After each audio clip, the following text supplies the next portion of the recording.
Eto mga boss ang nilabas na update kahapon ng PhilBoxing.com. T5 The Explorer TV.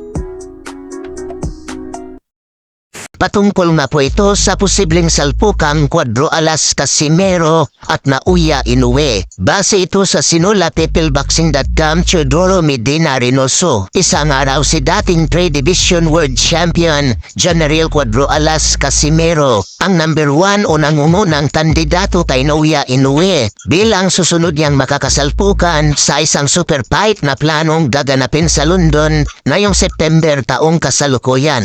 At base sa Saudi Sports Excellency Turkey Al-Sheikh ay may offer na raw sila sa kampo ni Naoya Inoue para sa pinaplanong laban sa United Kingdom na ang main event niya raw dyan mga boss ay si Anthony Joshua. Ibig sabihin mga boss ay magiging co-main event si Naoya Inoue at ang offer na po ng Arabong promoter kay Naoya Inoue ay isang tumataginting na 13 million US dollar. Subalit ang malaking katanungan niya po dyan mga boss, kung papayag ba ang kampo ni Naoya Inoue na hindi sa Japan gaganapin ang malaking laban na yan. Pangalawa ay common event lamang si Naoya Inoue nila Anthony Joshua, pero napakalaki nga po ang offer ng Saudi promoter kay Naoya Inoue mga boss, 13 million dollar. Na kumatin nga po yang i-convert sa piso mga boss ay tumataginting nga po yan ang 700 million piso pataas. Kaya paldo-paldo dyan si Naoya Inoue at Casimero. Base naman sa record nitong si Naoya Inoue mga boss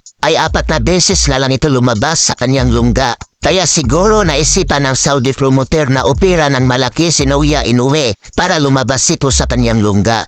So pagkatapos namang iligpit ni Naoya Inoue si Luis Neri, alam nga po nating lahat na planong kalabanin ni Naoya Inoue si Sam Goodman. Kaso, ang gusto nga ng tampo ni Naoya Inoue mga boss ay sa buwan sila ng September magbabakbakan. Kung saan ay taliwas na po yan sa kampo ni Sam Goodman na ang gusto ay sa buwan sila ng December maglalaban ni Naoya Inoue. Kaya po naging malabo ang kanilang negosasyon. Nabanggit din ang pangalan na TJ Duhine na maaring matatalaban ni Naoya Inoue. Subalit ayon nga po sa Saudi promoter mga boss, hindi daw kilala itong si TJ Duhine sa United Kingdom. Bukod nga po dyan ay matanda na nga raw itong si TJ Duhine at lifas na sa kanyang prime. Kaya ang pinakarekomenda na po ngayon ng Saudi Arabia mga boss na kalabanin ni Naoya Inoue, walang iba kundi ang ating pambato na si Cuadro Alas Casimero. Para naman sa inyong karagdagang impormasyon mga boss, maaari nyo pong bisitahin ang PhilBoxing.com. So kung nagustuhan nyo ang ganitong usapan ay magbigay lamang po kayo ng like at mag-comment po kayo upang malaman ko kung saan nakaabot ang video natin ito. Paki-follow na rin po ako at huwag nyo pong kalimutang i-hit ang notification bell para updated po kayo sa next video pa po natin.